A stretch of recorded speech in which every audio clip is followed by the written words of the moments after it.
Desde já eu já te convido você a pegar a sua Bíblia, você que está com a sua palavra na sua casa, abra comigo lá no livro de Colossenses,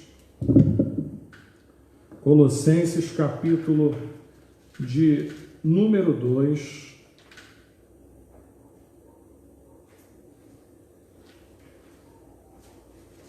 Colossenses capítulo de número 2,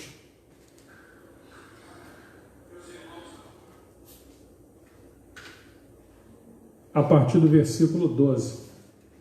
Poder de Deus que o ressuscitou dos mortos, e quando vós estáveis mortos nos pecados e na incircuncisão da vossa carne, vos vivificou juntamente com ele, perdoando-vos de todas as vossas ofensas, havendo, olha só meus irmãos, que coisa maravilhosa, riscado a cédula que era contra nós nas suas ordenanças. Havia uma dívida nossa, a qual de alguma maneira nos era contrária, e atirou no meio de nós, cravando-a na cruz, e despojando os principados e potestades, os expôs publicamente, e deles triunfou em si mesmo. Portanto, ninguém vos julga pelo comer ou pelo beber, ou por causa dos dias de festa, ou da lua nova, ou dos sábados, que são sombras das coisas futuras, mas o corpo é de Cristo. Meus irmãos, que coisa maravilhosa sabermos que Cristo, ele nos tirou de um caminho de perdição, de condenação. Mas o interessante não é só isso. Além dele te livrar da morte, além de te dar livramento, ele risca toda a dívida que você tinha. Éramos filhos da desobediência por natureza. Estávamos longe, mas sabe o que é longe? Longe da graça de Deus. Estávamos à mercê de todo risco, de todo perigo, de todo o acaso, mas Deus, na sua infinita misericórdia, por causa de Jesus, nos guardou, nos livrou e nos fez ser uma nova criatura. E dentro desse pacote, ele já deixou bem claro que não há dívida entre nós e Deus. Por quê? Porque ele veio ao mundo para trazer-nos salvação. A Bíblia diz, Isaías capítulo 59, 1 e 2, a única coisa que faz separação entre nós e Deus são os nossos pecados.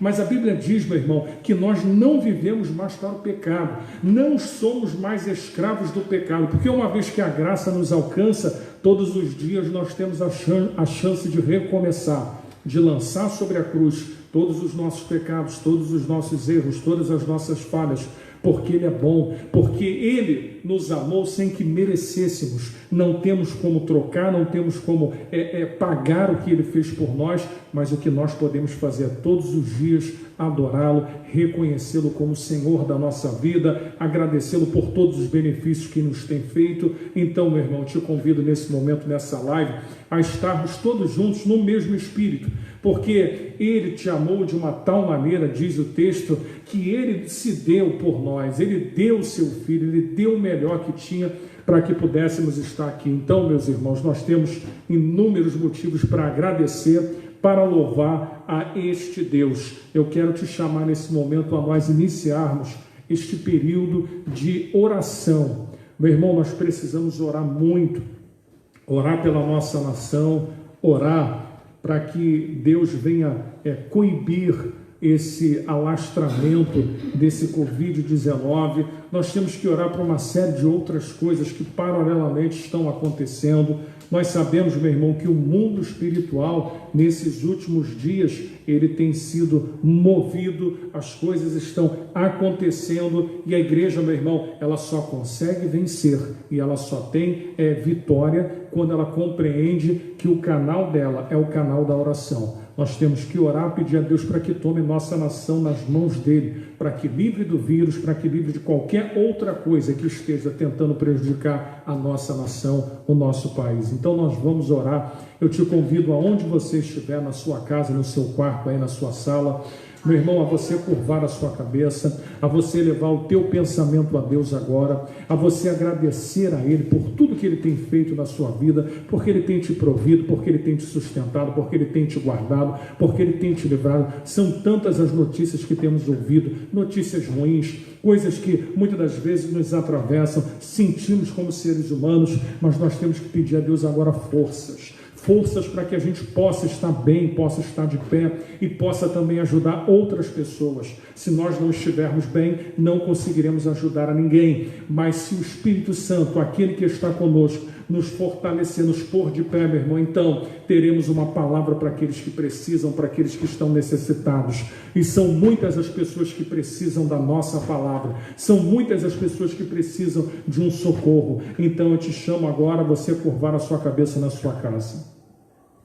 Nosso Deus e nosso Pai, graças te damos, bendizemos o teu nome, porque bom é estarmos agora na tua presença. Como disse Pedro, Tiago e João, quando estavam acampados no Monte Tabor e disseram naquele momento e ficaram felizes e queriam estar ali acampados em volta da tua presença. Como é bom poder sentir a tua presença, como é bom saber de que o Senhor está conosco nos dias bons, nos dias ruins, nos dias difíceis da nossa vida. Só o Senhor a quem temos a quem recorrer. Por isso, Pai, entregamos essa live nas tuas mãos, entregamos aquelas pessoas que estão nos vendo, entregamos aquelas pessoas que já receberam os convites para estar conosco. Pai, apresentamos este culto a Ti, porque nós estamos de fato, Senhor, adorando ao Senhor neste momento. O culto para nós é como se fosse, ó Pai, a mesma coisa de que fosse um culto lá embaixo, com pessoas aqui, na mesma situação, apesar de não estarmos juntos, que é isso que traz ao nosso coração um sentimento de peso, de querer poder abraçar, estar junto, mas tirando isso, Senhor, o nosso culto não pode em nenhum momento parar. A nossa adoração a Ti independe das circunstâncias. Estamos aqui porque temos a necessidade, em primeiro lugar, de reconhecer o Senhor, de adorá-lo por aquilo que o Senhor tem feito na nossa vida. Então, Pai, receba a nossa adoração, receba o nosso culto nesta noite, receba tudo que vai ser feito, louvor, palavra, que tudo convirja para um propósito só, de que aquelas pessoas que estão nos ouvindo e vendo sejam impactadas, sejam abençoadas por tudo que vai acontecer nesta noite. Por isso, Pai, nós rogamos a Tua presença neste momento, em nome de Jesus. Amém. A gente pede para aqueles irmãos que estão acostumados a abençoar, dar a pessoas que precisam da nossa ajuda. E nós somos igreja, meu irmão. Tenho certeza que Deus vai nos dar condições de dividirmos, de ajudarmos pessoas que sabemos que estão precisando. Então, meu irmão, é mais do que importante a sua ajuda. Esse mês não foi um mês fácil, né? Foi um mês que nós ajudamos algumas famílias além daquela que nós estamos habituados, em outras áreas também. Então, nós contamos com a sua participação, com a sua doação do quilo, amém? Então, desde já, esteja participando. Meu irmão, é importante, você que está nos visitando também, se quiser nos ajudar, nos abençoar, é muito bem-vindo, porque temos pessoas que realmente precisam, famílias que são ajudadas mensalmente pela igreja, mas também temos situações e casos que aparecem em cima da hora, casos extras. Aqueles que estão nos vendo, quiser abençoar, meu irmão, sinta-se à vontade, né? Com certeza será bem-vindo. Aqueles que já são membros, que já o fazem aquilo naturalmente, Deus abençoe a sua vida. E nós vamos orar agora pela tua vida financeira, vamos orar pela tua casa, vamos orar pela tua saúde, vamos orar pelos teus negócios, vamos orar para que Deus cumpra a sua boa palavra, que não tem faltado à nossa vida. Em meio a tudo isso, meu irmão, às vezes a gente pensa assim, fala, Senhor, tantas pessoas passando necessidade, e o Senhor tem sido tão bom, né? O Senhor tem sido bom conosco, tem nos guardado, tem nos livrado, não tem deixado faltar o pão nosso de cada dia. Nunca foi tão importante essa palavra, o pão nosso de cada dia. A gente não está falando nem mais de coisas supérfluas, está falando de coisas essenciais, que é aquilo que o ser humano precisa, né? Então, curva a sua cabeça mais uma vez, estaremos orando e logo em seguida ouvindo a palavra de Deus com o pastor Cristiano. Curva a sua cabeça nesse momento, eleve teus pensamentos a Deus agora e comece a falar com Deus. Senhor, muito obrigado. Obrigado por tudo que tens feito, Senhor. Obrigado porque a bênção do Senhor tem nos enriquecido. A bênção do Senhor, diz a tua palavra, enriquece, não acrescenta dores. A tua bênção também tem nos conservado de toda essa crise. O Senhor tem nos sustentado com a tua mão forte. Temos ouvido tantos relatos de pessoas com necessidades, de pessoas que perderam o trabalho, de pessoas que estão precisando de ajuda.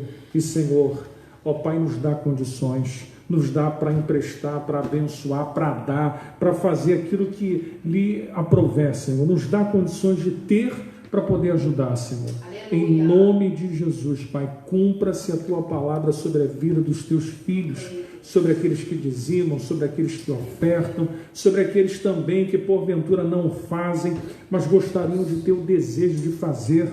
Ó Deus, que o Senhor venha abrir uma porta e essa pessoa venha experimentar o valor, não do dinheiro nem da troca, isso não é uma barganha, mas o valor da fidelidade, o valor daquilo que a gente faz com o Senhor. Não é o dinheiro, mas é a fidelidade que aprendemos em toda a Bíblia, Senhor. Que o Senhor venha derramar ricas bênçãos sobre a vida desses irmãos, sobre a vida de todos que nos ouvem, sobre aquele que está em aperto agora, que a porta se abra, aquele que está com necessidade, que a provisão chegue na sua casa. Senhor, em nome de Jesus, entregamos a todas as famílias nas tuas mãos. Rogamos, ó Pai, para que o Senhor venha sustentá-las. Em nome de Jesus. Amém. Estamos aqui mais um culto de adoração ao nome do Senhor. Eu tenho certeza que Deus vai falar conosco nesse lugar, onde você está, reunido com a sua família, em sua casa. Tenho certeza que a bênção do Senhor vai te alcançar, o Espírito Santo vai te renovar nessa noite. Estamos aqui para sermos edificados na presença de Deus, porque eu creio que Deus tem algo poderoso a fazer em nós e através de nós. E se você crê nisso, você diga amém aonde você está, seja no trabalho, seja em casa, onde você estiver reunido. A notícia boa de tudo isso é que você é templo, você é habitação do Espírito Santo. Então invoque a presença de Deus aonde você estiver, dê lugar ao Espírito Santo para que Ele possa curar, renovar, te dar saúde espiritual, saúde física. E a minha oração nesses dias é que o Senhor venha blindar a tua saúde contra toda a ação desse vírus que tem assolado não só o nosso país, mas tem assolado as nações. Louvado seja Deus que o nosso Senhor, Ele não dormita, não tosqueneja. A Bíblia diz que se o Senhor não guardar a cidade, em vão vigiam as sentinelas. O Senhor tem nos guardado, louvado seja o nome do Senhor. Já temos até testemunhos de alguns irmãos que passaram por esse momento, foram até acometidos pelo vírus, mas o Senhor deu vitória, o Senhor trouxe livramento. Então louvado seja Deus que o Senhor é o nosso guarda, o guarda de Israel. Meus irmãos, pegue sua Bíblia aí onde você estiver, seja a Bíblia, seja no celular, e nós vamos ler lá no livro de Juízes, no seu capítulo 6, vamos fazer uma leitura a partir do versículo 1. Juízes, no seu capítulo 6, a partir do versículo 1. Louvado seja o nome do nosso Deus. Eu vou esperar você pegar sua Bíblia, abrir sua Bíblia, porque nós vamos acompanhar juntos tudo aquilo que o Senhor quer falar conosco essa noite. Juízes, capítulo 6, a partir do versículo 1, diz assim a palavra do Senhor: Porém os filhos de Israel fizeram o que parecia mal aos olhos do Senhor, e o Senhor os deu na mão dos midianitas por 7 anos. E prevalecendo a mão dos midianitas sobre Israel, fizeram os filhos de Israel para si, por causa dos midianitas, as covas que estão nos montes, as cavernas e as fortificações. Porque sucedia que, semeando Israel, subiam os midianitas, os amalequitas, e também os do Oriente contra eles subiam, e punham-se contra eles no campo, e destruíam a novidade da terra, até chegarem a Gaza, e não deixavam mantimento em Israel, nem ovelhas, nem bois, e nem jumentos. Porque subiam com seus gados e tendas, vinham como gafanhotos em tanta multidão, que não se podia contar, nem a eles, nem aos seus camelos que entravam na terra para destruir. Versículo 6, preste atenção nisso. Assim, Israel empobreceu muito pela presença dos midianitas. Então os filhos de Israel clamaram ao Senhor. Termino no 7. Sucedeu que, clamando os filhos de Israel ao Senhor por causa dos midianitas, versículo 8, enviou o Senhor um profeta aos filhos de Israel, que lhe disse: assim diz o Senhor, Deus de Israel: do Egito eu vos fiz subir, e vos tirei da casa da servidão, e vos livrei da mão dos egípcios e da mão de todos quanto vos oprimiam, e os expeli diante de vós, e a vós vos dei a sua terra. E vos disse: eu sou o Senhor vosso Deus. Não temais aos deuses dos amorreus, em cuja terra habitais, mas não destes ouvido a minha voz. Amém.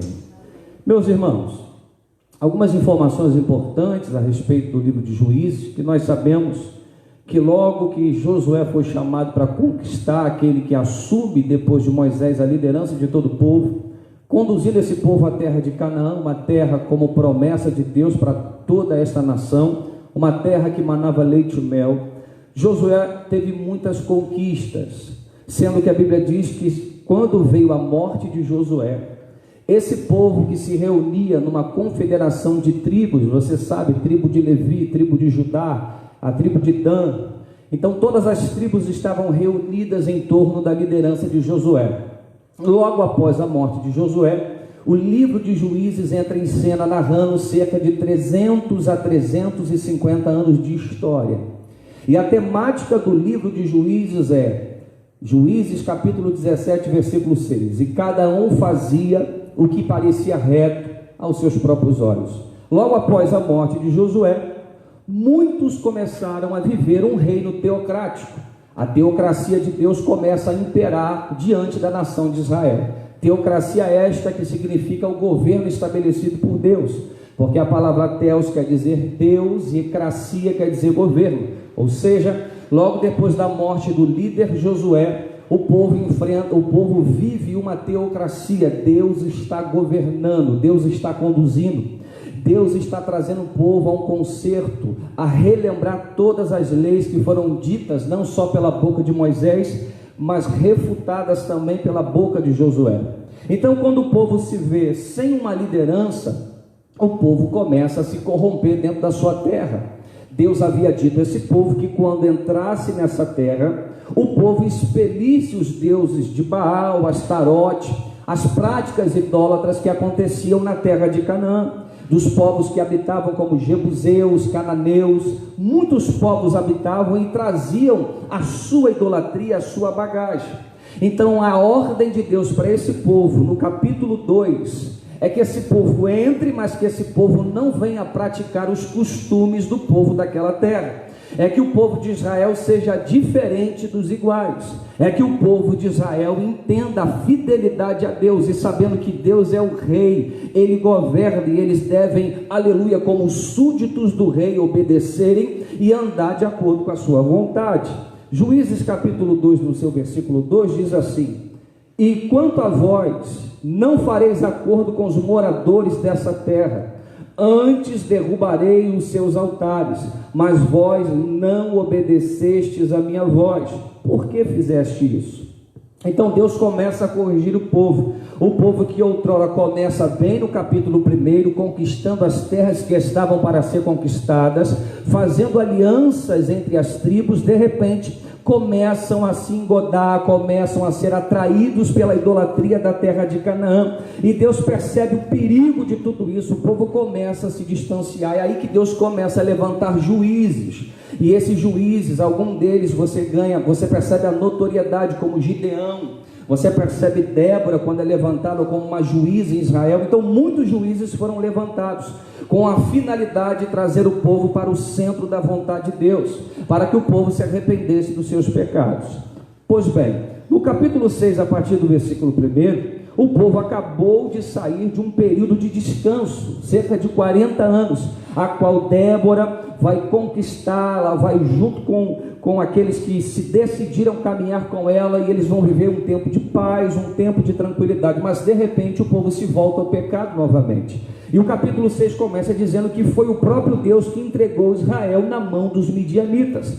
Foi o próprio Deus que permitiu que a seca chegasse, que a escassez chegasse. Foi o próprio Deus que permitiu um momento de escravidão, um momento em que esse povo, ao invés de emprestar, toma emprestado, ou talvez não seja nem isso, o povo se esconde em cavernas, em fortificações, com medo dos inimigos. Ora, esse povo não se encontra mais numa terra estrangeira, esse povo está em Canaã.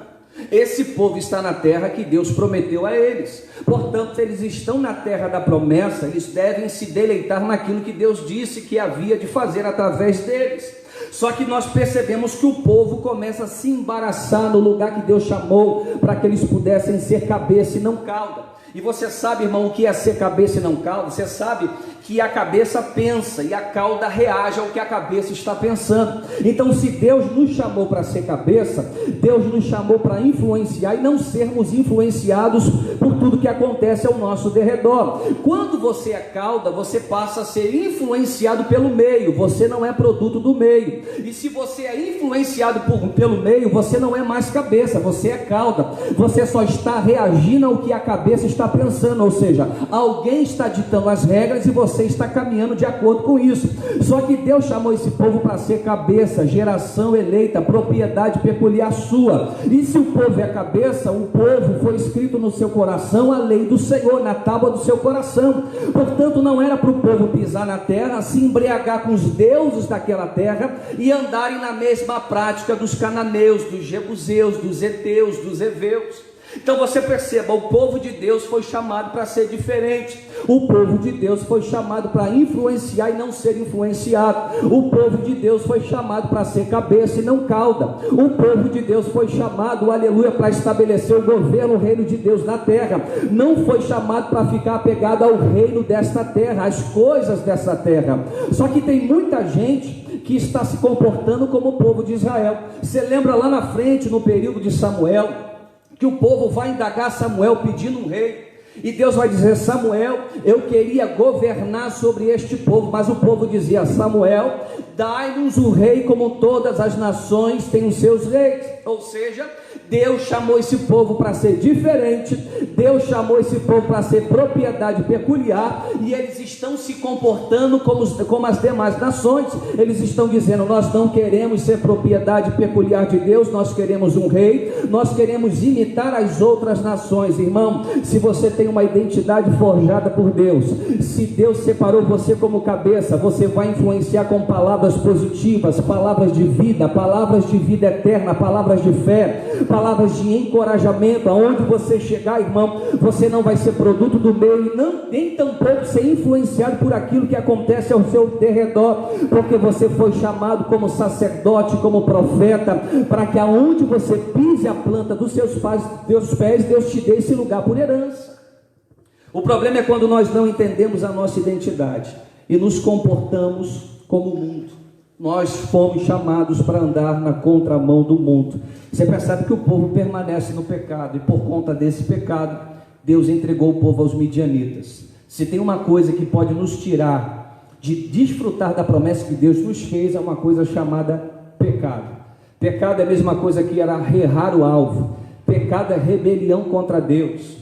Quando nós não entendemos isso, mesmo que estejamos na terra de Canaã, podemos não desfrutar de todas as promessas de Deus para a nossa vida.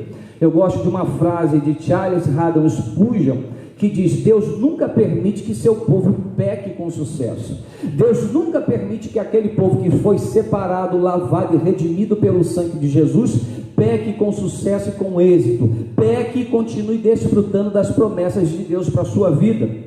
Porque o maior propósito de Deus para nós, irmãos, é nos tornar semelhantes ao seu Filho, como diz em Romanos capítulo 8, versículo 29, que diz assim: porque os que dantes conheceu, também os predestinou para serem conforme a imagem de seu Filho, a fim de que ele seja o primogênito entre muitos irmãos. O que quer dizer a palavra primogênito? É o primeiro. Então ele é o primeiro irmão que foi levantado como modelo, ele é o irmão mais velho. E se ele é o irmão mais velho, nós vemos nele uma referência, um espelho, um modelo a qual devemos seguir. Então Cristo foi aquele que foi levantado primeiro, e ele veio nessa terra, ele encarnou em forma humana, ele não pecou, não havia mácula e detrito no seu caráter.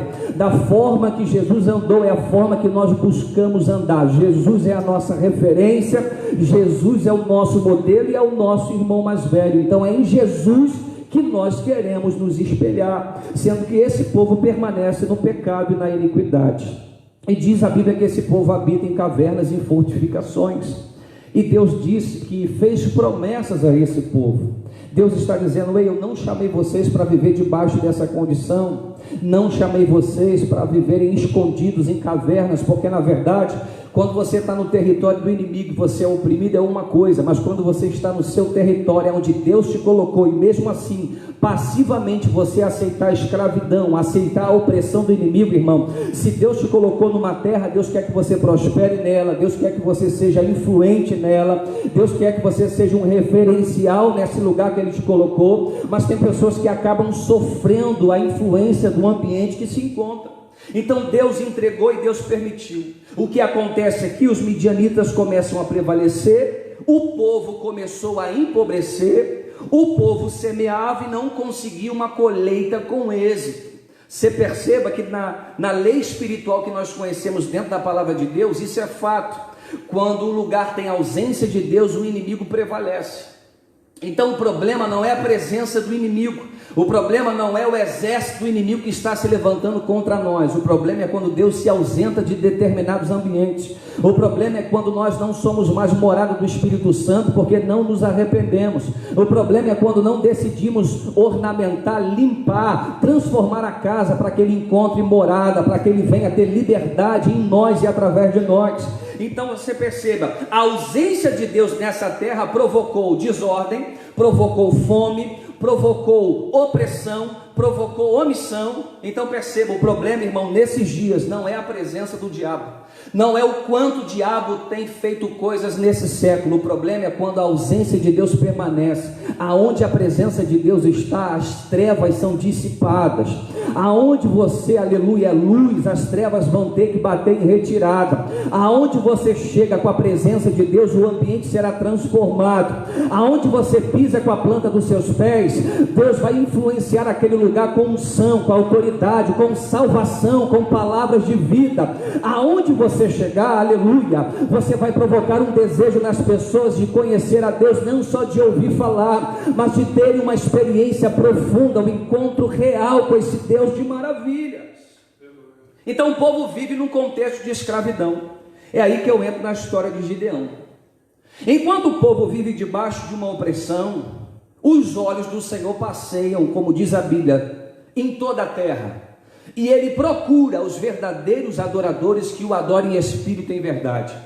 Se você percebe a história de Gideão e começa a se aprofundar nela, você sabe que o pai de Gideão, ele é idólatra. O pai de Gideão adora a Baal. Só que pelo que eu percebo, Gideão anda na contramão da idolatria.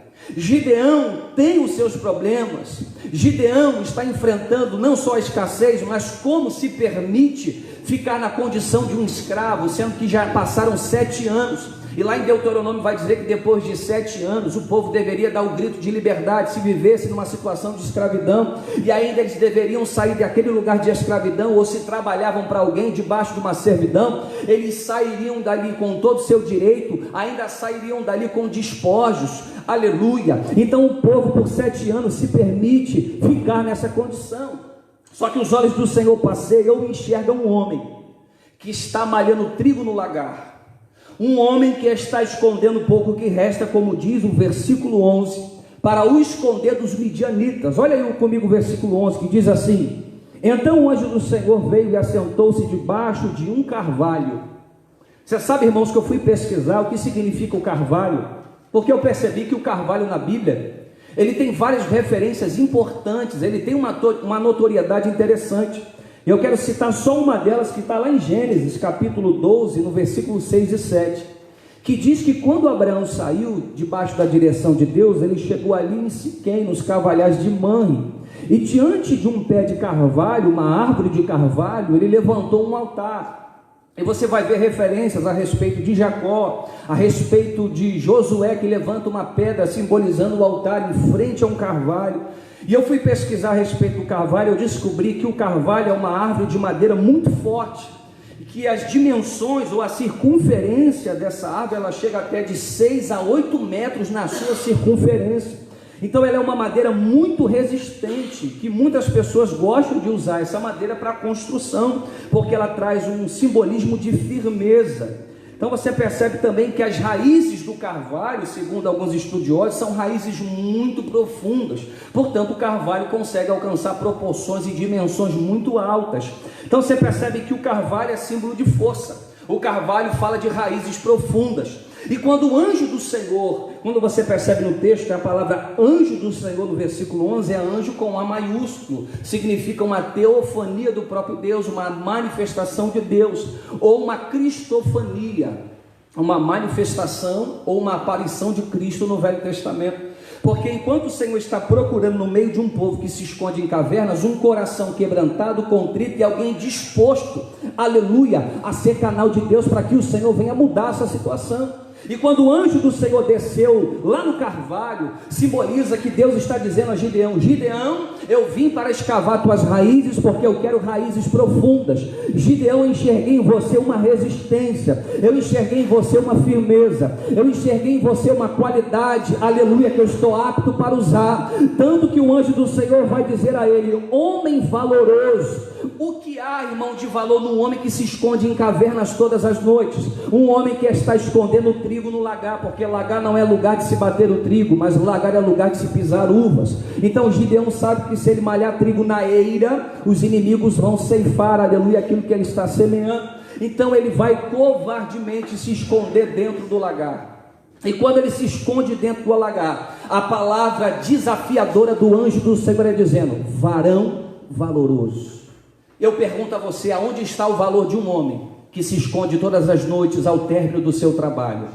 Aonde está o valor de um homem que está se comportando como cauda e não como cabeça? Aonde está o valor de um homem que, ao invés de tomar, aleluia, a espada de Gideão para guerrear em favor das causas do Senhor e não se permitir viver os 7 anos de escravidão, mas na verdade está se adaptando à situação que vive? Aonde está, irmão, a coragem de um homem como esse? A Bíblia ensina que o anjo do Senhor enxerga em Gideão aquilo que o homem não consegue ver. A Bíblia diz que Deus enxerga em Gideão matéria-prima boa para se trabalhar. Deus enxerga em Gideão um valor que há na perspectiva humana. Muitas pessoas podem não enxergar, mas Deus está dizendo a você essa noite: há um valor na sua vida, há propriedades poderosas que eu vou usar que estão em você, mas talvez você não saiba, mas Deus precisa escavar tuas raízes e trazer para fora aquilo que está dentro de você. Às vezes nós estamos procurando do lado de fora aquilo que Deus já enxergou do lado de dentro do nosso coração. O que precisa é Deus colocar a mão no barro e trabalhar nele. O que precisa é Deus enxergar em você uma disposição de dizer: Senhor, eis que me coloco na brecha, envia a mim, eis-me aqui, para que o Senhor venha entrar e te usar com propriedade, com profundidade, com ousadia, para que Deus venha talhar em você nessa madeira dura, difícil, uma obra-prima, aleluia, para que Deus venha enxergar em Simão Pedro, oh aleluia, porque quando Jesus olha para Simão, ele diz: tu és Simão, filho de João, e agora ele diz: mas tu serás Pedro. Olha que coisa tremenda. Ele olha para Simão, e quando ele olha, parece que ele passa um PET scan, uma tomografia computadorizada, porque o nome Simão significa homem vacilante ou homem inconstante.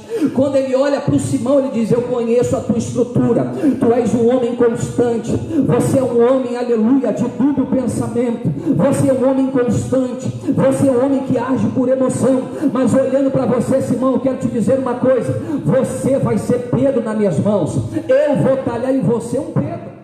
Louvado seja o nome do Senhor. Então existem dentro dos Simãos um Pedro escondido. Pastor, como Deus vai trazer Pedro para fora? Colocando a mão e talhando o velho Simão, tirando tudo que é Simão e deixando tudo que é Pedro. É por isso que o processo é difícil, Muita gente quer os projetos de Deus para a sua vida sem respeitar os processos. Deus não vai te entregar projetos se você não entender, aleluia, e enfrentar os processos que Deus quer te colocar. São nesses processos que virá amadurecimento, maturidade espiritual, crescimento, ousadia, relacionamento, a intimidade com o Espírito Santo de Deus.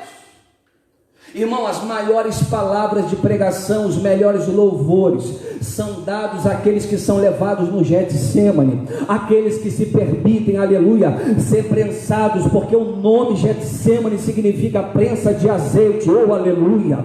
Eu sinto a presença de Deus essa noite. Deus só te levou no Getsêmani para prensar de você um azeite de unção que você nem sabe que tem, oh aleluia. Deus está vendo um valor na sua vida, uma matéria-prima a ser usada. Você é pedra bruta, mas Deus vai lapidar um diamante no teu ministério, na tua casa, na tua família. Aleluia. Então Gideão aparentemente se conforma com a escravidão. Gideão aparentemente está conformado com a escravidão de 7 anos. E eu digo a você, o conformismo, ele é tão danoso quanto a incredulidade. Nós achamos que a incredulidade, ela é pior do que a conformidade. Quem se conforma para no tempo. Quem se conforma deixa de examinar a si mesmo. Quem se conforma acha que está pronto. Quem se conforma não se confronta. Meu Deus, quem se conforma para no tempo, irmão. Se você se conformar com a situação que você está vivendo, Deus não pode fazer coisas maiores, porque Deus é um Deus de grandeza. E se Deus é um Deus de grandeza, Ele te convida a viver coisas grandes, coisas que olhos não viram, ouvidos não ouviram e nem penetrou no coração do homem. São essas coisas que Paulo diz que Deus tem preparado para aqueles que o amam. Então nós percebemos, muitas pessoas, não estou satisfeito, eu quero mais. Irmão, tem gente que se contenta com o bom de Deus, mas tem gente que quer o melhor de Deus.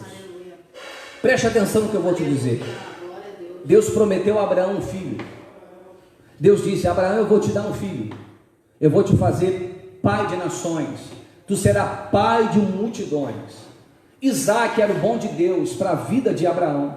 Isaac significa riso. Quando Isaac chegou, ele trouxe alegria para dentro de casa.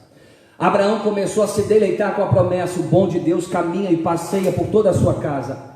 Mas perceba uma coisa: Deus prometeu Isaac e Abraão, mas Isaac, além de filho, além de ser aquele que herdaria as heranças do pai, não só material, mas espiritual, Isaac era uma passagem Isaac era uma transição para algo muito maior.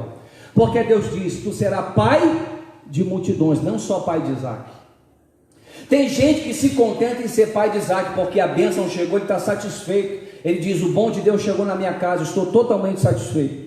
Mas tem gente que diz: eu quero o melhor de Deus. Qual é o melhor de Deus? Aleluia, é pai de multidões, é pai de nações, é entender que aquilo que Deus fez na minha vida hoje, ela não termina e não é um fim em si mesmo, é apenas uma passagem, é apenas um caminho que Deus está usando para algo muito maior. E se Deus te deu Isaac, é apenas um caminho para Deus te fazer pai de multidões, porque através de Isaac, ele ia ser pai de Isaac, e depois Deus estava treinando ele para ser pai de multidões. Você está entendendo? Não se contente apenas com o bom de Deus, busque o melhor de Deus, não se conforme. E Deus gosta de usar homens inconformados, homens que não pararam no tempo, homens que querem estudar mais da palavra, homens que não estão satisfeitos com uma vida rasa de oração, oh meu Deus, homens que não estão satisfeitos com essa espiritualidade epidérmica, da sensação da pele, mas não a espiritualidade que confronta, que pode jogar o homem do chão, mas levantar uma nova criatura, uma espiritualidade em que o vento do Espírito ele sopra, e quando ele sopra, ele tira você do centro da tua vontade e joga você no centro da vontade de Deus. Isso pode ser difícil, pode ser até perigoso para você, porque andar na vontade de Deus é abrir mão da própria vontade. Então viver uma vida conformada é viver uma vida sem perigos. Irmão, pega isso no teu espírito, eu vou repetir: viver uma vida conformada é viver uma vida sem perigos, e uma vida sem perigos é uma vida perigosa. Uma vida sem perigos é querer fazer o caminho, a travessia do Mar da Galileia de forma tranquila. Quem disse que a travessia ia ser tranquila? A chegada será segura, mas a travessia nunca será tranquila, porque o diabo está vendo que você está se movendo para um propósito maior. Então ele está se levantando para fazer você parar, porque a Bíblia diz, irmão, olha que coisa tremenda. A Bíblia diz em Marcos, no seu capítulo 4, a partir do versículo 35, e Mateus também traz a mesma passagem, dizendo que quando os discípulos entraram no barco pela ordem de Jesus, Jesus também de outro nível. Enquanto eles estão navegando pelo Mar da Galileia, a Bíblia diz que Jesus dorme, e quando Jesus dorme, diz o texto, se levantou uma grande tempestade, ao ponto de o barco quase vir a pique. Eu pergunto, para onde eles estavam indo? Em direção a Gadara. O que esperavam aqueles homens e Jesus em Gadara? O gadareno, que estava sendo atormentado, habitava em sepulcros, tinha um propósito muito maior esperando esses homens. Mateus, quando usa a palavra tempestade para esse texto específico, ele usa a palavra seimos no grego, que quer dizer um grande terremoto. Esse grande terremoto era uma tempestade que não estava provinda de Deus, porque a tempestade que veio de Deus é Mateus capítulo 14, versículo 22, que Jesus anda sobre as águas. Mas Marcos 4, 35 é uma tempestade que não provém de Deus, é uma tempestade, um terremoto em que Satanás se coloca ao caminho desses homens que estão navegando em direção a Gadara para paralisá-los. Por isso Jesus levanta e repreende o vento, ele repreende a ação do inimigo que se levanta, porque ele sabia que aquele barco chegaria em Gadara, Jesus ia libertar o gadareno, e o gadareno seria um canal de bênção para a cidade de Gadara, porque ele quis seguir Jesus. Jesus disse, você não vai vir comigo, você vai ficar e vai testemunhar os seus, o que Deus fez na tua vida, aleluia. Então você pode não estar entendendo, você está no processo.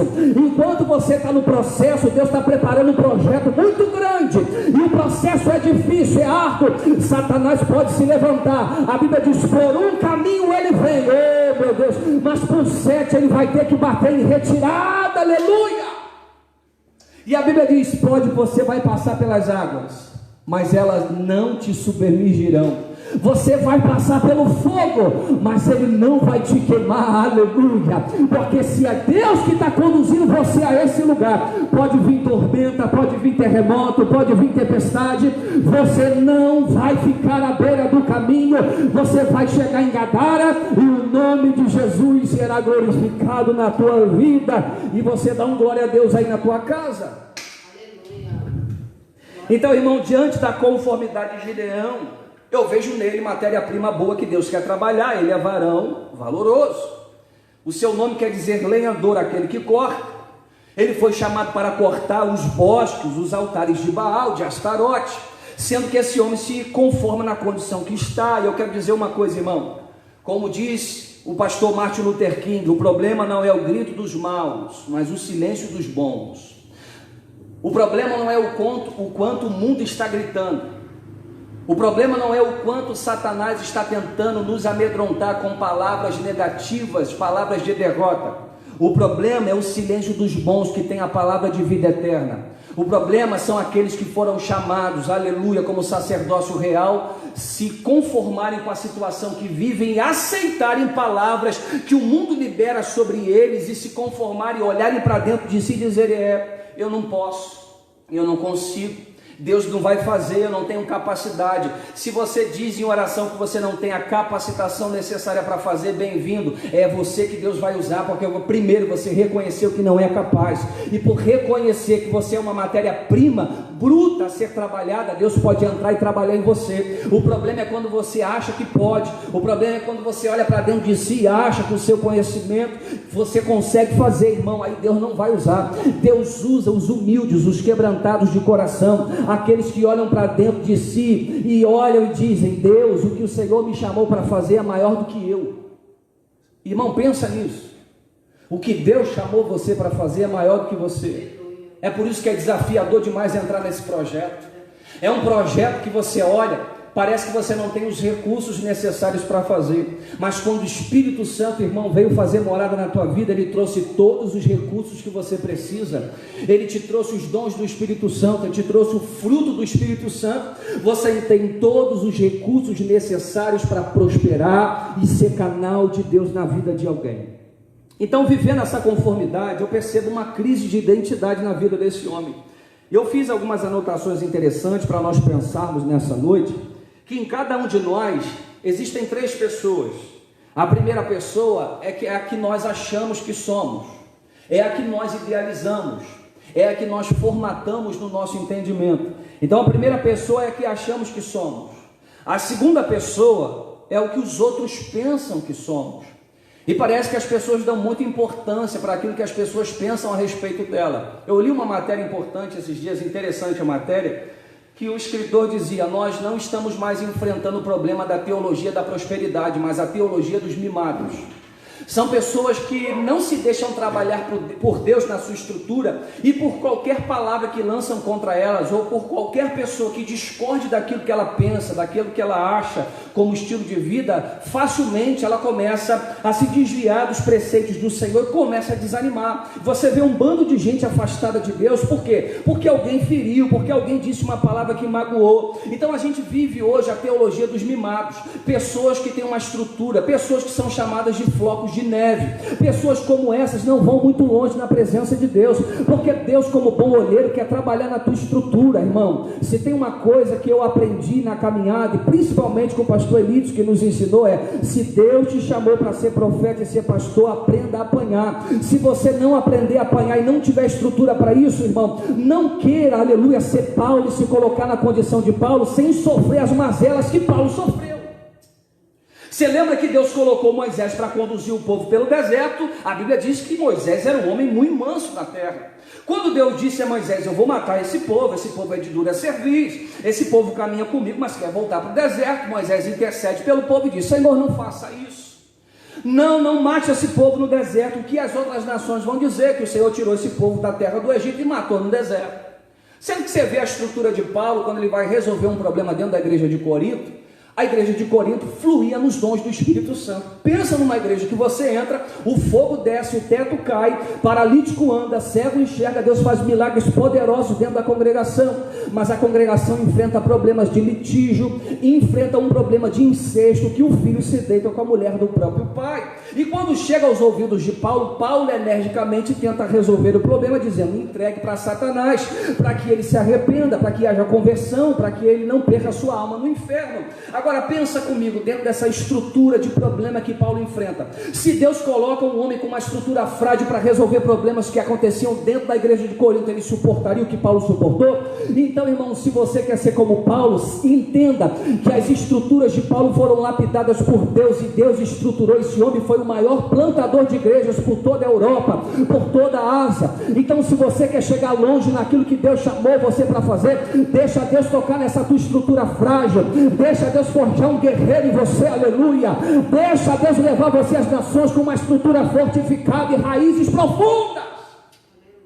Aí tem gente que fica sofrendo, dizendo: ai, falaram mal de mim, ai, não concordam comigo, ai. Tem um punhado de gente que vai na contramão daquilo que eu penso, irmão, mas tem gente que vai na mesma mão do que você está pensando. Tem gente que Deus está separando, aleluia, que vai ser instrumento de Deus para te abençoar, e você vai ser instrumento de Deus também para abençoar. Se os que estão, aleluia, perto de você não querem receber o que Deus te deu, tem outras pessoas que querem receber. Então para com esse negócio, dessa teologia mimada, dessa estrutura frágil. Vai para cima. Deus te chamou para liderar exércitos, aleluia. Deus te chamou para fazer parte de algo maior do que você. E por que você está com medo? Por que você fica olhando para dentro com esse sentimento de autocomiseração, autopiedade? Irmão, não sei porque eu estou dizendo isso, mas Deus está falando com alguém através dessa live, dizendo: eu te chamei, mas você precisa se permitir ser trabalhado nas minhas mãos. Você vai entender o que eu estou dizendo lá no final da pregação. Agora, a terceira pessoa que existe dentro de nós é a que eu acho mais importante de todas as duas que eu falei. É a que Deus sabe que nós somos. Essa tem relevância, essa tem peso, essa vai fazer toda a diferença. Deus sabe quem você é. Quem eu sou, pastor? É o que eu disse: geração eleita, sacerdócio real, nação santa. O que eu sou, pastor? Morada do Espírito Santo. O que eu sou, pastor? Filho de Deus. O que eu sou, pastor? Chamado para ser, aleluia, um canal de bênçãos. Quando você sabe que Deus tem a tua identidade revelada nele, você não se preocupa, não fica afadigado por aquilo que as multidões vão falar, porque Deus já disse o que vai fazer. Deus já está revelando a você coisas tão profundas, irmão, que eu arrisco a dizer que nem a ciência, que nem a política, que nem a NASA sabe. Deus está imprimindo coisas no seu espírito que hoje você pode não entender, porque tem coisas que Deus nos dá que parece que a gente não entende no momento, mas são coisas que Deus vai apontar lá na frente e tudo vai fazer sentido. Pedro foi diante de Jesus e ele, não entendendo o processo: eu vou lavar seus pés. Ele disse: Senhor, de modo nenhum tu fará tal coisa. Ele disse: eu não lavar teus pés, tu não tem parte comigo. E Jesus continua dizendo: o que eu faço hoje, Pedro, tu não entendes. Deus estava fazendo algo através de Jesus na vida de Pedro que ele não estava entendendo, até porque Jesus diz em João 21, quando tu era mais moço, tu cingia a ti mesmo, mas quando tu fores velho... Olha Jesus falando a respeito da velhice de Pedro em João 21, olha que coisa tremenda. Jesus diz: quando tu fores velho, tu estenderá a mão, virá outro, vai te cingir. E quem cinge o homem? Quem cativa o homem? É o Espírito Santo de Deus, é Jesus. E quando Jesus cativa o homem, irmão, ele diz o que Paulo diz em Efésios capítulo 6, versículo 20, eu sou embaixador de cadeias, ou seja, eu não estou preso porque o Império Romano me prendeu, estou aqui porque Jesus me trouxe como cativo à sua vontade e me colocou dentro do Império Romano. E o resultado disso, ele escreve a carta aos Filipenses, dizendo que os da casa de César vos saúdam. O que Paulo está dizendo? Por ser prisioneiro de Cristo, entender o chamado, ele imprimiu no meu espírito uma vocação, eu me permiti ser preso por Roma, me coloquei nessa condição para que os da casa de César se convertessem ao Evangelho, o Evangelho ganhasse, aleluia, milhas náuticas diante de todo o império. Você está entendendo isso, irmão? Então ele diz: Pedro, quando tu fores velho, vai vir outro, vai te cingir e vai te levar para onde tu não queiras ir. Aí João termina o seu evangelho dizendo, e Jesus estava dizendo, com qual morte Pedro havia de glorificar a Deus. E você sabe qual foi a morte de Pedro? Você pode ler lá o livro lá do 4º século, que fala a respeito da história da igreja. Eu esqueci o nome, depois eu trago a vocês, mas tem um livro também do 5º século de John Fox, que fala sobre a história do cristianismo, os mártires. Ele faz uma referência a esse livro do 4º século, de Eusébio de Cesareia, lembrei da história da igreja. Ele faz uma referência interessante ao final de Pedro, de alguns relatos dos pais da igreja, do 1º, do 2º e do 3º século. E eles dizem que esse Pedro, ele foi para Roma e ele pregou ousadamente o evangelho de Cristo em Roma. E Marcos andava com Pedro e foi um discípulo de Pedro, um filho na fé. E tudo que Pedro pregava, Marcos começa a relatar e escrever. Aí nasce o evangelho de Marcos, de acordo com os relatos de Pedro. E diz a história que quando Pedro está pregando na cidade de Roma, veio uma perseguição ferrenha contra a igreja. E a perseguição era de Nero. E a perseguição era pela morte dos cristãos. Isso chegou aos ouvidos de Pedro. E esse Pedro, imediatamente ele começa a arrumar suas coisas para sair da cidade de Roma. E quando ele está saindo da cidade de Roma, diz Eusébio de Cesareia que na saída de Roma ele tem uma visão do Cristo ressurreto. Esse Cristo ressurreto aparece a ele e ele vê o Cristo entrando na cidade de Roma e ele pergunta: para onde tu vais? Ele diz: para Roma, para ser crucificado novamente. Diz Eusébio de Cesareia, de acordo com os relatos dos pais da igreja, que Pedro entendeu a profecia de Jesus no Evangelho de João capítulo 21. Ele retorna para a cidade de Roma e ele cumpre o seu ministério com excelência, com propriedade, com autoridade. E o final de Pedro foi na cidade de Roma, crucificado de cabeça para baixo. Aquele que foi covarde, negou Jesus 3 vezes. Quando foi colocado no madeiro para ser morto, ele dizia: inverta a cruz, porque eu não sou digno de morrer como meu mestre morreu. Olha a transformação que esse homem sofreu pelo Evangelho. Olha oh meu Deus, eu sinto a presença do Espírito essa noite. Olha a transformação que esse homem sofreu no Espírito Santo, ao ponto do covarde que nega 3 vezes, dizendo: eu não o conheço. Quando perguntam a ele, alguém diz: como tu não conheces? Tu anda como ele, fala como ele. Você pode tentar negar Jesus, mas as estruturas do caráter de Jesus já foram impregnadas impregnadas no seu ser, não tem como mais voltar, não tem chave de emergência, não tem saída, aleluia, para aquilo que Deus te chamou para fazer. Se você saiu do barco antes sobre as águas, não dá mais para voltar, irmão, aleluia. Você pode tentar voltar para o mundo, mas você não vai conseguir. Então Deus vai trabalhar na tua estrutura e tu vai honrar aquilo que Deus chamou você para fazer, aleluia. Sabe por quê, irmão? Não existe nada mais frustrante do que você tentar ser alguém que Deus está querendo crucificar na sua vida.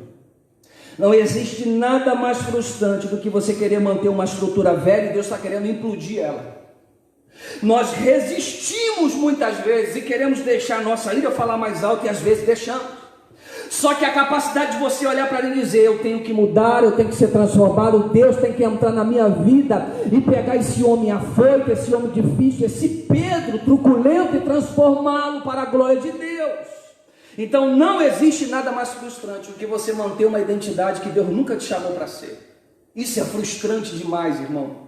Você precisa entender o primeiro teu chamado, a tua vocação, que Deus te chamou para fazer. O que você está fazendo aqui, irmão, nessa terra? Ah, pastor, eu estou aqui para conquistar, fazer faculdade, sonhar, chegar alto, manter uma riqueza para minha posteridade, para minha família. Louvado seja Deus, não tem pecado nenhum em tudo isso. Mas quando você passa por essa terra, irmão, só galgando das coisas da terra e não consegue olhar para o céu, olhar para o alto, pensar nas coisas que vêm de cima e se comportar como alguém, aleluia, que é diferente dos iguais e foi chamado para ser sal da terra, luz do mundo e candeia. Irmão, me perdoe, você está perdendo tempo. Aquele que perde tempo é aquele que não consegue investir um tempo de qualidade na palavra de Deus, um tempo de qualidade para conhecer a palavra e se autoconhecer, porque na medida que tu lê essa palavra, ela lê você, irmão. É ou não é? Na medida que você lê o evangelho e mergulha nele, esse evangelho começa a te confrontar, irmão. Eu li um sermão de Charles Haddon Spurgeon, que ele fala a espada cortante do evangelho. E ele diz que a espada do Espírito Santo, ele diz, o Espírito Santo, ele simboliza a pomba da paz. O Espírito Santo, ele simboliza o frescor do óleo da unção, mas ele simboliza a espada do Espírito. Que espada é essa? A espada que fere o velho homem. A espada que penetra na estrutura velha do homem, e o papel dessa espada numa guerra é ferir, é matar, é sepultar. Então ele diz, para aqueles que ainda não são nova criatura, a espada do Espírito vai tocar a estrutura do homem caído e vai sepultá-lo, trazendo um novo homem. Então ele diz, essa espada ela vai dividir, ela vai cortar, ela vai sepultar você, que é a palavra de Deus. Então olha que coisa interessante. Para uma tomada de posição, para assumir aquilo que Deus disse que vai fazer através de você e em você, eu fiz uma anotação pensando e orando, e Deus me deu isso aqui, eu quero compartilhar com você. Escute isso: sem uma posição interna, não haverá disposição externa para fazer algo. Vou repetir: sem uma posição interna, não haverá disposição externa para fazer algo. Se não houver um posicionamento aqui dentro, nada acontece do lado de fora. Se você não decidir se posicionar aqui dentro, se você não se decidir ser trabalhado aqui dentro, se você não decidir procurar a dracma perdida não fora, mas dentro, você não vai conseguir viver aquilo que Deus está dizendo que vai fazer do lado de fora. A mulher tinha 10 dracmas, perdeu uma, ficou com 9. Ela poderia dizer, eu ainda tenho 9, por que investir tempo, gastar esforço para procurar uma? Porque ela sabia que o colar de dracmas representava uma aliança com o noivo. Então ela não pode se apresentar publicamente com uma aliança manchada, com detritos. Então ela diz, o noivo não me deu 9, ele me deu 10. Deus não te deu 9 dracmas, ele te deu 10. O teu papel é zelar por isso, por essa aliança que Deus fez com você, e foi uma aliança selada com sangue. E se você fez aliança com esse Deus, se você se aliançou com esse Deus, você deve cuidar e zelar por aquilo que Deus te deu. Se perdi uma dracma, o que faço? Antes de se mover aqui fora naquilo que Deus falou que vai fazer, acenda a candeia, olhe para dentro e procure a dracma que se perdeu. Porque as pequenas perdas que acontecem aqui dentro vão determinar as grandes perdas que acontecem do lado de fora. Ninguém perde nada do lado de fora se não perder dentro primeiro. Pastor, eu estou perdendo, pastor, eu não consigo prevalecer, pastor, eu estou há 10 anos e parece que o barco não sai do lugar. O que é que eu faço? Ore a Deus. Porque a Bíblia diz que essa mulher fez o quê? Ela acendeu a candeia. A candeia, simbolizando o vaso de barro com pavio que fumega por conta do azeite, simboliza o Espírito Santo. Se ela acendeu a candeia, ela trouxe luz para o seu ambiente, ela chamou o Espírito Santo, e aonde o Espírito Santo chega, ele acende a candeia. Se ele acendeu a candeia, ele vai revelar a desordem que essa casa está sofrendo. E se a desordem foi revelada, a primeira ação do Espírito Santo é te convidar para trazer ordem no caos da sua vida. E se a vida está debaixo de uma ordem estabelecida por Deus, as dracmas não se perdem mais. A prioridade do homem é buscar a dracma que se perdeu. A prioridade de Deus é organizar o ambiente para que não se perca mais. Então Deus está te chamando para assumir a sua posição, sua identidade, sua vocação. Louvado seja o nome do Senhor. Deixa eu tomar uma água aqui, irmão. Vamos continuar aqui. Você percebe que no lagar Gideão trabalha pelo pouco que resta, escondendo o trigo. Gideão se contenta com as migalhas. Gideão se contenta com as sobras. Gideão retorna para o lar, adaptado a essa realidade. E depois de um ano de semeadura, eles não conseguem colher tudo aquilo que foi semeado na sua profundidade. E quando eu olho para Gideão, irmão, eu percebo que ele trabalha para esconder um pouco do trigo, e eu vejo que ele está mais apegado à necessidade do que o propósito. Porque, irmão, a sua necessidade não pode ser maior que o seu propósito. O propósito estabelecido por Deus a esta nação era uma nação de reino sacerdotal, era uma nação peculiar, propriedade de Deus, era uma nação que, se Deus prometeu uma terra que mana leite e mel, por que chegam na terra que mana leite e mel e começam a se adaptar àquela realidade? Porque primeiro, o pecado entrou. Segundo, se mantiveram nessa posição. E quando Deus vê em Gideão uma atitude, alguém que pode ser um canal de Deus para a mudança de todo esse contexto, ele percebe que, ainda que Gideão não ande no curso do pecado, Gideão está adaptado a essa situação. Sabe por quê, irmão? Muitas vezes a nossa necessidade, ela diz: permaneça aqui, sobreviva com isso, se conforme. Então nós estamos tão adaptados à nossa necessidade que nós permanecemos no lugar que está, vivendo as migalhas, vivendo debaixo de pouca coisa. E Deus está te chamando para coisa grande, só que você está tão apegado àquela necessidade do cotidiano, do dia a dia, que você não consegue visualizar algo maior que está por detrás de tudo isso, irmão. Então a necessidade nos diz: sobreviva com isso. A necessidade nos diz: se conforme. E o propósito? O que o propósito de Deus está nos dizendo? Saia do lagar e viva as promessas de Deus. O que o propósito de Deus está nos dizendo? Perca o medo do novo, avance para o alvo. O que é perder o medo? O que é perder o medo do novo? É alguém que se adaptou a uma realidade como a de Gideão e não encontra força para sair dessa situação, porque sabe que isso vai gerar muito esforço e trabalho. Sabe que isso vai gerar uma atitude de se levantar e dizer: eu não me conformo mais com isso, Deus vai mudar minha vida. E quando você se levanta, você começa a agir, você entra em ação. Você saiu da oração e começou a agir. Você orou e fez que nem Moisés, chegou na frente do Mar Vermelho. Aí Moisés vai orar, Deus diz: Moisés, diga ao povo que marche. Moisés, exerça a autoridade que eu te dei, chegou a hora da ação. Então tem gente que está de frente para o Mar Vermelho, irmão, e fica orando. Deus está dizendo: ação. Eu já te capacitei na oração, eu já te dei unção na oração. Reaja, levante a tua voz e pegue o cajado de autoridade e bata no chão, que Deus vai abrir esse Mar Vermelho diante de você, o nome dele será glorificado. Eu vou terminar aqui, irmão, para não tomar muito tempo. 8h25, né, pastorito? Vamos lá. Juízes capítulo 6, versículo 13, olha isso, irmão, eu vou terminar aqui. Juízes capítulo 6, versículo 13 e 14, preste atenção nisso. Mas Gideão lhe respondeu, depois que o Senhor chamou Gideão, no versículo 11, no versículo 12, olha o 12, então o anjo do Senhor lhe apareceu e lhe disse: o Senhor é contigo, varão valoroso. Agora Gideão responde ao anjo, mas Gideão respondeu: ai, Senhor meu, se o Senhor é conosco, porque tudo isso nos sobreveio. Ou seja, se o Senhor é conosco, porque estamos enfrentando toda essa realidade de escassez. Ele continua dizendo: e o que é feito de todas as maravilhas que nossos pais nos contaram, dizendo: não nos fez o Senhor subir do Egito?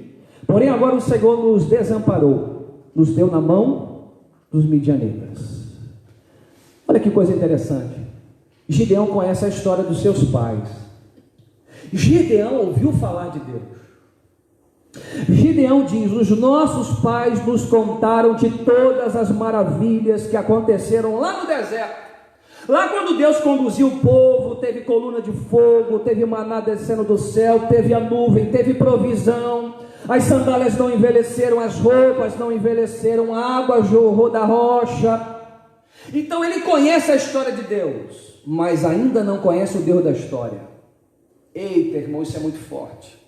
Ele conhece a história de Deus que foi passada por seus pais, mas ainda não teve sua experiência com esse Deus. Ele conhece a história de Deus, mas não conhece o Deus da história.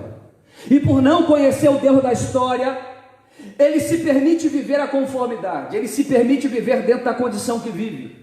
Você conhece gente que conhece muito bem a história de Deus, mas nunca conheceu o Deus da história. Gente que é capaz de recitar versículos bíblicos de cor e salteado. Gente que talvez sabe que a Bíblia tem 66 livros. Gente que sabe que a Bíblia é dividida em primeira aliança, segunda aliança, Velho Testamento, Novo Testamento. Mas muitas vezes ela conhece a história e até recebeu a tradição de seus pais, até recebeu a tradição de sua família, mas nunca teve uma experiência real com o divino, nunca teve uma experiência transcendental com o divino, nunca teve uma experiência de transformação com o divino. Então pessoas podem estar vivendo dentro dessa condição de Gideão porque não se permitiram conhecer o Deus da história. E o que mais me desafia é o que Deus fala no final do versículo. Ele diz no versículo 14, ali no final: então o Senhor olhou para ele e disse: vai nessa tua força e livrarás Israel das mãos dos midianitas, porventura não te enviei eu? O desafio dessa palavra é o que Deus diz no final. Ele diz: vai nessa tua força. Eu pergunto: que força? Que livrarás a Israel da mão dos midianitas. Vai nessa tua força. Sabe o que Deus está dizendo? Quando você permanecia passivo dentro do lagar batendo trigo, você não tinha condições de viver o propósito. Mas quando o anjo do Senhor veio e confrontou Gideão com uma palavra dizendo: tu és valoroso, você não foi chamado para morrer dentro de um lagar, você não foi chamado para viver essa vida rasa que você está vivendo. Quando a palavra do anjo confrontou Gideão, ele parou, ele pensou, ele investigou e olhou a situação ao seu derredor. Ele pensou: realmente, nós estamos vivendo um tempo de escassez. Realmente nós estamos vivendo um tempo de escravidão. Realmente as promessas que nossos pais nos contaram não foram essas. Mas agora ele fica inconformado com tudo que está vivendo. O que Deus diz? Vai nessa tua força, Gideão, tu livrarás o povo. Vai nessa tua força, Gideão, porque eu sou contigo. O que ele está dizendo? Você despertou para uma realidade maior daquilo que você estava vivendo. Você despertou para um propósito maior do que aquele que você vivia dentro de um lagar escondido. A palavra de Deus vai vir, vai te confrontar. Depois dela te confrontar, ela vai te mostrar uma realidade muito maior do que aquilo que você está vivendo. Cabe a você ficar inconformado com isso que vive e dizer: Senhor, eu vou para cima. Senhor, eu vou viver as promessas. Senhor, eu vou me levantar ainda esta noite. Eu vou orar como nunca orei. Eu vou jejuar como nunca jejuei. Eu vou ler a palavra como nunca tive a oportunidade de ler nesses dias que eu tenho tempo, porque Deus no meio de uma pandemia me deu tempo. Eu falo que tem gente que vai sair da pandemia perdida, gente que vai saber, que não vai saber para onde vai. Mas tem gente que vai sair com a bússola do Espírito Santo. Tem gente que vai sair, aleluia, com uma palavra diretiva do que vai acontecer nos próximos dias. Tem gente que vai sair debaixo de um propósito maior do que quando entrou na pandemia. Tem gente que quando estava reunido no templo, estava negligenciando intimidade com o Espírito Santo, estava negligenciando vida de oração, e quando entrou na pandemia se viu obrigado a buscar mais, porque já não podia mais se reunir no templo, porque ele nunca teve a dimensão que ele era o templo. Remanto Kebinaravachúria. E quando ele vinha para o templo, ele achava que igreja era apenas reunião coletiva, e quando ele voltava para casa, ele vivia uma vida seca, ele vivia uma vida fora das escrituras, ele vivia uma vida fora da oração, e agora ele foi obrigado a acender a candeia, olhar para dentro e dizer: eu sou o templo do Espírito, eu preciso ficar de pé nesses dias. E aí você precisa encontrar forças, e a força vem de Deus. Se você não se aplicar nesses dias a buscar a presença de Deus, você não pode dar uma resposta a tudo isso que tem acontecido. Deus vai usar a igreja, irmão. A igreja vai ser um canal de resposta para uma nação que está atormentada pelo que vive. E a notícia boa que eu tenho para te dar essa noite, irmão, você é a resposta de Deus para essa nação. Você é a resposta de Deus para a transformação dos nossos dias. Se veja inconformado, irmão, com a vida rasa. Se veja inconformado, irmão, por viver um propósito aquém daquilo que Deus chamou você para viver. Você lembra da última pregação que nós fizemos aqui na semana passada? Nós falamos sobre ser discípulo de Cristo, entender o propósito de Deus para a nossa vida, entender a nossa vocação. A partir do momento que você entendeu sua vocação, descobriu sua identidade, você precisa dar uma resposta para tudo isso, irmão. Você não pode viver inerte naquilo que Deus te chamou. Tem uma família que Deus quer salvar através de você. Tu és um missionário no lugar que Deus vai levantar, que ninguém vai poder entrar, só você vai entrar, irmão. Você é um missionário que Deus vai usar com propriedade. Aonde você pisar a planta dos seus pés, eu profetizo isso sobre a tua vida. Você será um canal de bênçãos na vida de muita gente por esses dias de pandemia. Eu termino dizendo, para acelerar o texto, fechei a Bíblia. O texto vai terminar dizendo que Deus vai convocar Gideão. Ele vai reunir as tribos. E de todas as tribos que ele reúne, 32 homens se dispuseram a viver a batalha que o Senhor disse a Gideão que iria travar contra os midianitas. Só que Deus chamou Gideão e disse: Gideão, vai no meio do arraial e grita: quem é covarde, quem é medroso, retorne. Gideão não entendeu, mas ele foi. Ele diz: ei, quem é covarde, quem está com medo dos inimigos, quem não quer enfrentar, aleluia, debaixo do exército do Senhor, o inimigo que se levanta contra nós pode voltar. Dos 32 mil homens, a Bíblia diz que 22 mil voltaram, 22 mil recuaram, 22 mil retrocederam. Aí ele vai com os 10 mil homens. E quando ele vai com esses homens, aí o Senhor fala de novo: desce aquele rio. Quando descer aquele rio, eu vou te trazer uma outra prova. E quando Deus traz uma outra prova, a prova agora você vai observar os homens que vão tomar água. E quando o povo começa a beber da água, Gideão percebe pela instrução do Senhor que alguns homens vão lamber a água como cão, e outros homens vão se abaixar para beber água. Você sabe que o povo de Israel, irmão, é um povo guerreiro. Se você for à cidade de Jerusalém ou Israel hoje, você vai andar pelas ruas de Jerusalém, você vai ver um exército armado, mas você vai ver pessoas que não estão fardadas, mas andam armadas na rua, que são pertencentes ao exército de Israel. E sabe o que eles dizem? Eles estão prontos a todo momento para a guerra, eles não andam distraídos. E quando aquele povo desceu ao rio, aqueles homens que lamberam água como cão, foram aqueles homens que permaneceram com o seu armamento de guerra, e lamberam a água como cão, prestando atenção se o exército inimigo ia surgir diante daquele rio. E aqueles que estavam descansados, que dobraram os joelhos para beber água, deixaram o armamento de lado. Sabe o que é isso? Tem muita gente querendo ir, mas quando Deus viu aquele povo no rio, ele diz: Gideão, tem muita gente querendo ir contigo, mas poucos estão preparados.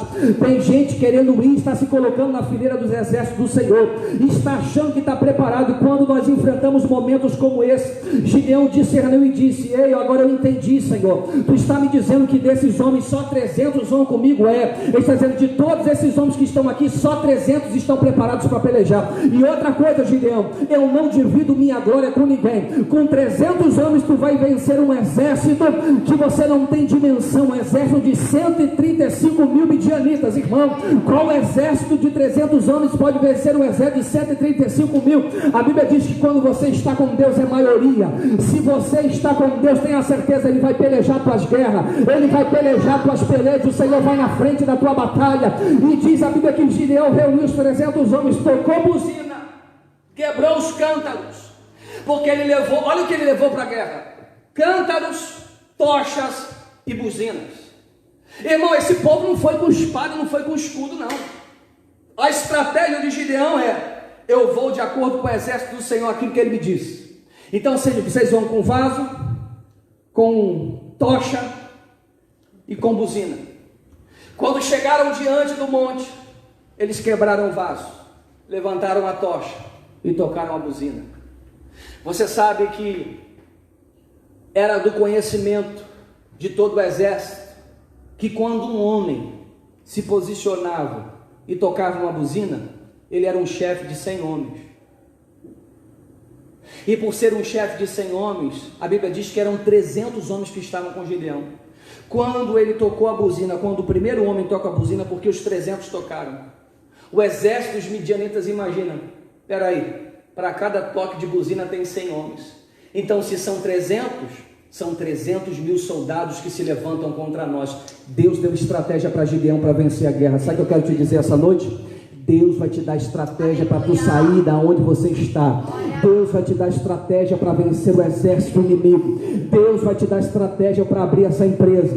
Deus vai te dar estratégia para vencer o Golias. Deus vai te dar estratégia para investir naquilo que ninguém quer investir. Deus vai te mostrar aquilo que ninguém está vendo. Deus vai te dar sabedoria, inteligência espiritual, e você vai entrar e vai prosperar onde tu colocar a planta dos seus pés. Você crê nisso? Então diga um amém poderoso na tua casa, porque o que a igreja liga na terra será ligado no céu.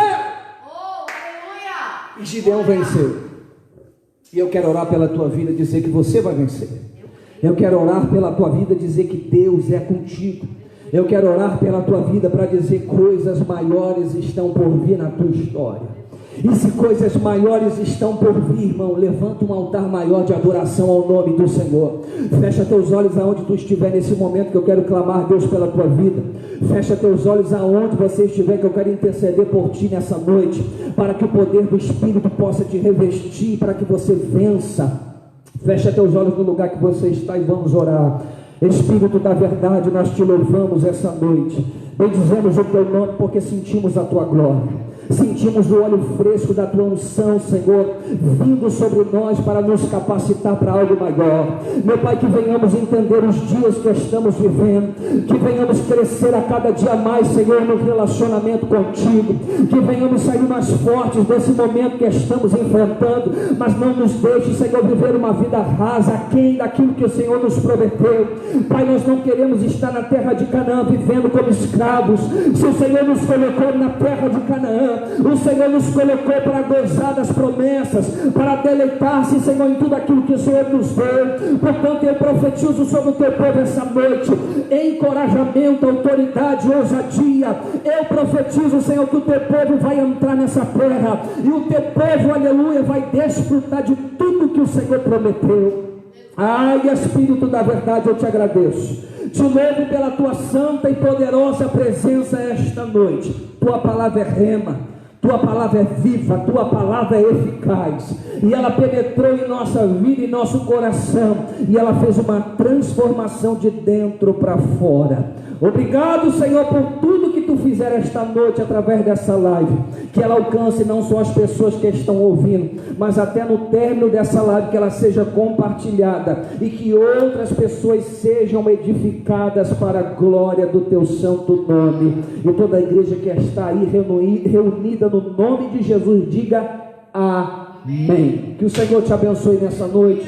Quero chamar o pastor Emilson, que vai estar terminando. Que o Senhor te abençoe. Que essa palavra seja uma semente poderosa no solo do teu coração e venha frutificar, em nome de Jesus.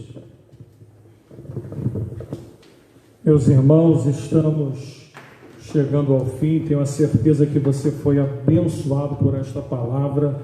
Se você prestou atenção bem na palavra, meu irmão, uma das coisas que eu ouvi ali, muito importante que você deva guardar, é que você precisa sair desse período de quarentena com mais intimidade com Deus. Meu irmão, você não pode achar que tudo que está acontecendo no mundo, entenda uma coisa, Deus permite todas as coisas. O que está acontecendo está debaixo da permissão de Deus. Se é vontade, se Deus quis, se Deus não quis, é outro mérito. Mas tudo está no controle dele. Agora, se eu estou debaixo das mãos do Senhor, buscando a Deus, esse é o tempo que eu tenho que estar vivendo uma vida de intimidade. E, meu irmão, você precisa passar depois de tudo isso com mais intimidade. Será, meu irmão, lamentável se quando tudo isso acabar, a tua vida de intimidade com Deus não tiver aumentado, você não tiver tido experiências com Deus nesse tempo, porque o tempo é agora. O tempo de você agora ter experiências, meu irmão, nunca teve tão latente. Você está tendo tempo, você está em casa, você está orando, você está podendo desfrutar de algo que antes você não podia, porque se reclamava do tempo. Então, meu irmão, não há mais falta de tempo. A falta do que agora? A falta de você buscar. Isaías vai dizer: perto está o Senhor daqueles que o buscam, perto está aqueles que invocam o seu nome. Se você invocar, meu irmão, Ele vai te ouvir. Então, meus irmãos, nós vamos terminar esse culto orando por esses irmãos, pedindo a bênção do Senhor e vamos encerrar, amém? Eu te convido agora, onde você estiver na sua casa, curve sua cabeça. Pai Celestial, te agradecemos por tudo que fizeste esta noite, pela tua palavra que eu tenho certeza que ainda está, ó Pai, nos corações, fazendo aquilo que lhe é necessário, aquilo pela qual ela foi enviada, trabalhando, tratando, ó Pai, mostrando a tua grandeza. Ó Pai, eu te peço também pela diaconisa Thelma, visita a tua filha agora, levanta a tua filha, põe de pé, tira, Senhor Deus, todas as dores do seu corpo, que a tua mão de cura venha sobre ela, sobre todos aqueles que porventura neste momento também estejam precisando de oração, pessoas que estão em casa com dores, pessoas que estão com suspeita, ó Pai, de Covid-19, pessoas, ó Pai, que também estão, e nós temos pessoas lá no grupo, Pai, que tem sido posto. Nós oramos por cada uma daquelas pessoas e rogamos a Ti a misericórdia, clamamos para que a Tua cura venha sobre cada um deles, ó Pai, em nome de Jesus. E oramos também, Pai, pela jovem Eduarda, que a Tua mão a abençoe a sua casa, a sua família, os seus, como também a irmã Wanda, Pai, que é aniversário ontem, que a bênção do Senhor esteja sobre a casa dela. Estenda suas mãos na tua casa aí, faz assim, é um ato profético, estamos como igreja aqui, você está aí, então estamos unidos num só Espírito, que o amor do nosso Pai Celestial, a graça salvífica do nosso Senhor Jesus Cristo e que as divinas consolações do maravilhoso Espírito Santo esteja não só conosco aqui reunidos, mas com todo o povo de Deus espalhado sobre a face da terra, não só hoje, mas para todos, sempre que todos digam amém. Deus os abençoe. Estamos encerrados em nome de Jesus.